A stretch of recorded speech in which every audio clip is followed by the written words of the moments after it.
Hello friends, welcome to Abhilash kitchen. அஸ்ஸலாமு அலைக்கும் friends இன்றைக்கி நம்மளோட சேனலில் இது நம்ம வீடு தோட்டத்திலேயே காய்ச்ச பீன்ஸு.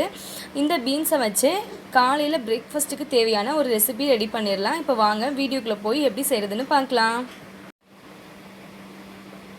ஃப்ரெண்ட்ஸ், இந்த பீன்ஸை வச்சு என்ன மாதிரி ரெசிபி ரெடி பண்ண போகிறோம் அப்படின்னா, நேற்று உள்ள ரைஸ் கொஞ்சமாக மிஞ்சிருச்சு. ஸோ அந்த ரைஸை வேஸ்ட் பண்ணாமல் நம்ம வீட்டு தோட்டத்தில் காய்ச்ச இந்த பீன்ஸ் காயை வச்சு அதை ஒரு வெஜிடபிள் ரைஸ் மாதிரி பண்ண போகிறோம்.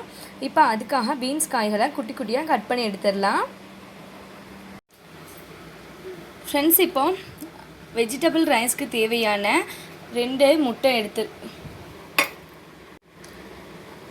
ஃப்ரெண்ட்ஸ், இப்போது வெஜிடபிள் ரைஸ்க்கு தேவையான 2 முட்டை எடுத்திருக்கோம். இப்போ முட்டையை ஃபஸ்ட்டே நம்ம வதக்கி எடுத்துக்க போகிறோம். அதுக்கு கடாயில் கொஞ்சமாக ஆயில் விட்டுருக்கேன். இப்போ ஆயில் நல்லா ஹீட் ஆகவும் நம்ம எடுத்து வச்சுருக்க முட்டையை அதில் சேர்த்து நல்லா வதக்கி தனியாக எடுத்து வச்சுக்கணும். ஃப்ரெண்ட்ஸ், முட்டையை இதோ இந்த மாதிரி நல்லா கிளறி விட்டுருங்க.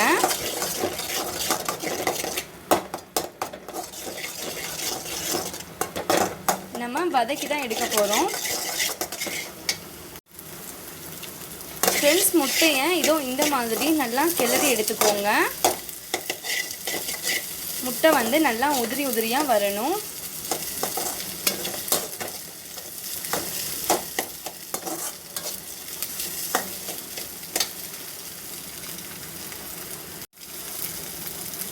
ஃப்ரெண்ட்ஸ், இங்கே பாருங்கள், முட்டை இதோ இந்த மாதிரி வரணும். இப்போ இந்த முட்டையை நம்ம வேறு ஒரு பவுலுக்கு ட்ரான்ஸ்ஃபர் பண்ணி எடுத்துடலாம். ஃப்ரெண்ட்ஸ், இப்போ முட்டையை தனியாக வதக்கி எடுத்தாச்சு. இப்போ அதே கடாயிலேயே வெஜிடபிள் ரைஸ் செய்கிறதுக்கு தேவையான அளவு மட்டும் கொஞ்சமாக மட்டும் எண்ணெய் ஊற்றிக்கோங்க.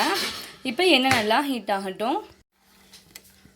ஃப்ரெண்ட்ஸ், இப்போ எண்ணெய் நல்லாவே ஹீட் ஆகிடுச்சு. இப்போ இந்த ஸ்டேஜில் நம்ம எடுத்து வச்சுருக்க வெங்காயத்தை சேர்த்துடலாம். வெங்காயம் நல்லா வதங்கணும்.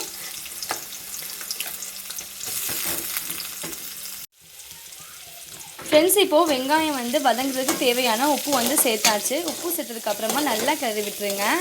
வெங்காயம் நல்லாவே வதங்கி வரணும். வெங்காயம் எந்த அளவுக்கு வதங்கி வருதோ அந்த அளவுக்கு ரொம்பவே சூப்பராக இருக்கும்.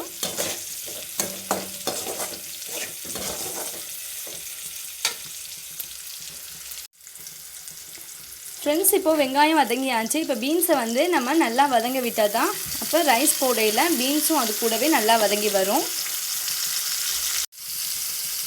ஃப்ரெண்ட்ஸ், வெங்காயத்து கூட பீன்ஸ் நல்லா வதங்கி வரணும். அதனால லோ ஃப்ளேமில் வச்சு பீன்ஸ் நல்லா வேக விட்டுருங்க.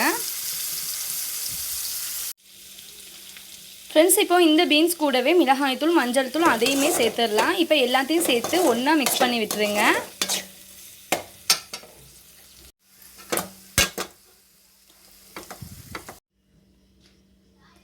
ஃப்ரெண்ட்ஸ், இப்போது ரைஸ் சேர்த்து கலந்து விட்டதுக்கு அப்புறமா நம்ம ஏற்கனவே வதக்கி வச்சுருந்த முட்டையும் இது கூடவே நல்லா சேர்த்து நல்லா கலந்து விட்டுறணும். பாருங்கள் ஃப்ரெண்ட்ஸ், நம்மளோட வீட்டிலே காய்ச்ச பீன்ஸை வச்சு செஞ்ச வெஜிடபிள் ரைஸ் எவ்வளோ சூப்பராக வந்திருக்குன்னு, பார்க்கவே எவ்வளோ கலர்ஃபுல்லாக இருக்குன்னு பாருங்கள். ஃப்ரெண்ட்ஸ், இப்போ இந்த ஸ்டேஜில் நம்ம ஸ்டவ் ஆஃப் பண்ணிடலாம். பாருங்கள் ஃப்ரெண்ட்ஸ், நம்மளோட வீட்டிலேயே காய்ச்ச பீன்ஸை வச்சு நம்ம ரெடி பண்ண வெஜிடபிள் ரைஸ் எவ்வளோ சூப்பராக ரெடியாக இருக்குன்னு. ஃப்ரெண்ட்ஸ், இந்த வீடியோ உங்களுக்கு பிடிச்சிருந்துச்சுன்னா லைக் பண்ணுங்கள், ஷேர் பண்ணுங்கள், மறக்காமல் நம்மளோட யூடியூப் சேனலுக்கு சப்ஸ்கிரைப் பண்ணிடுங்க. தேங்க்ஸ் ஃபார் வாட்சிங்.